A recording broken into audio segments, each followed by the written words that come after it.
देखिए, ये जो हाथ है आपका, ये हाथ देख के दिखाइए सब लोग। ये तो लाइफ लाइन है, ये वाली। नहीं जुड़ी है ना? आप देखिए, दिखाई दीदी। नहीं, आपकी जुड़ी हुई है। आपका ये दोनों लाइन जुड़ा है कि अलग अलग है? जुड़ा है। तुम्हारा शीश का जुड़ा है, गरिमा का खुला है, अनुज का खुला है और तुम्हारा जुड़ा है। जो भी आदमी ट्रेडिशनल तरीके से सोचता है, जिन्हों का कहती है ये बंद होगा, और जो भी आदमी अनकन्वेंशनल तरीके से सोचता है उसका कहते हैं खुला होगा। अनकन्वेंशनल मतलब जैसा लोग सोचते हैं वैसा आप नहीं सोचते, आप एक तरह से समाज के अगेंस्ट में सोचते हैं। लेकिन कोई रूल नहीं है। बहुत से समझदार लोगों का ये बंद रहता है और बहुत से बेवकूफ़ों का ये खुला होता है।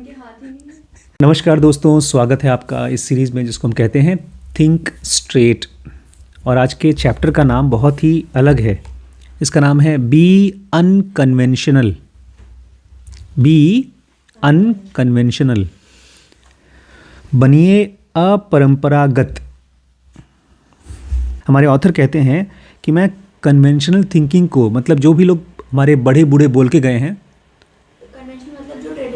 हाँ, जो पुरानी थॉट्स है, जो सब के सब मानते हैं, उस चीज़ को मुझे बिल्कुल पसंद, मैं बिल्कुल नहीं पसंद करता। आई हेट इट, हमारे ऑथर कहते हैं। क्यों? इसलिए नहीं क्योंकि मैं लोगों से अलग होना चाहता हूँ ना, इसलिए क्योंकि जब आप कन्वेंशनल तरीके से सोचते हैं तो आपको कन्वेंशनल रिजल्ट मिलते हैं। अब मान लीजिए मैं उसी तरीके से सोचूं जैसे पूरा यूपी सोचता है, नॉर्दर्न यूपी सोचता है दहेज लेना चाहिए, तो क्या रिजल्ट आएगा? वही लाइफ होगी जो बाकियों की है। मैं अलग रिजल्ट चाहता हूँ तो मुझे अलग रिजल्ट के लिए अलग कुछ सोचना पड़ेगा। मान लीजिए यहाँ पर सारे डॉक्टर्स केवल जो किताबें हमको लिखी जाती हैं MBBS की वो पढ़ते हैं, और मैं चाहता हूँ कि कुछ और बड़ा करूँ, तो वही किताबें पढ़ के मुझे तो वही रिजल्ट मिलेगा। डॉक्टरी ही पढ़ेंगे, दवाई ही सीखेंगे, बीमारी ही सीखेंगे। अगर मैं चाहता हूँ फाइनेंस के बारे में समझना, तो ये किताबें नहीं काम करेंगी। ऐसे ही जब आप कुछ नया रिजल्ट चाहते हैं तो पुराने तरीके से सोचकर फ़ायदा नहीं होगा। और कहते हैं आम तौर पे बहुत कम लोग होते हैं जो कन्वेंशनल रिजल्ट चाहते हैं और वो किताबें पढ़ें। पिताजी एक भी किताब नहीं पढ़ते। पता है क्या पढ़ते हैं वो? न्यूज़ पढ़ते हैं और ढेर सारे ऐसे वीडियोस देखते हैं और शेयर करते हैं जो उनकी बिलीफ को और मजबूत करे। हिंदुइज्म से रिलेटेड जो है, मुस्लिम ख़राब हैं, हिंदू अच्छे हैं, ये चीज़ एक कन्वेंशनल थॉट है, बहुत पुरानी थॉट है। वही वीडियोज़ वो पढ़ के सुनाते हैं, हम लोग को शेयर करते हैं।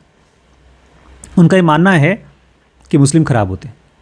अगर मैं उनसे पूछूं कि वो इंसान से बात करके डिसाइड करेंगे वो ख़राब है कि अच्छा, बोलते हैं मोटे मोटे में सारे मुस्लिम ख़राब होते हैं।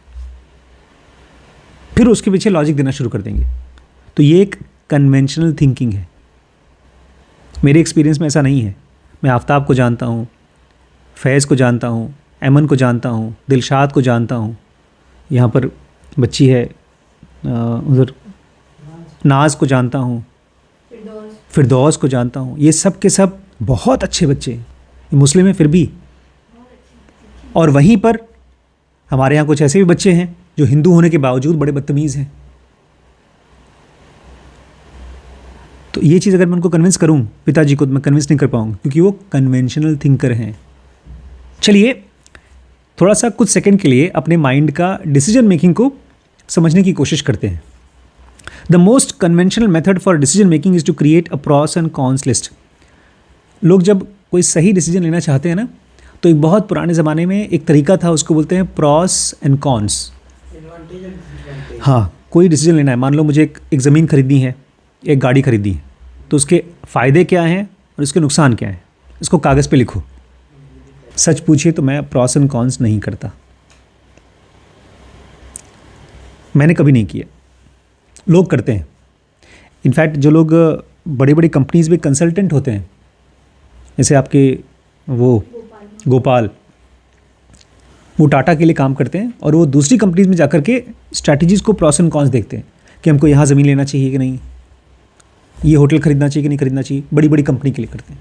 मैंने कभी नहीं किया और हमारे ऑथर ने भी कभी नहीं किया। बोलते हैं शुरू में करता था लेकिन उसके बाद फालतू लगा मुझे।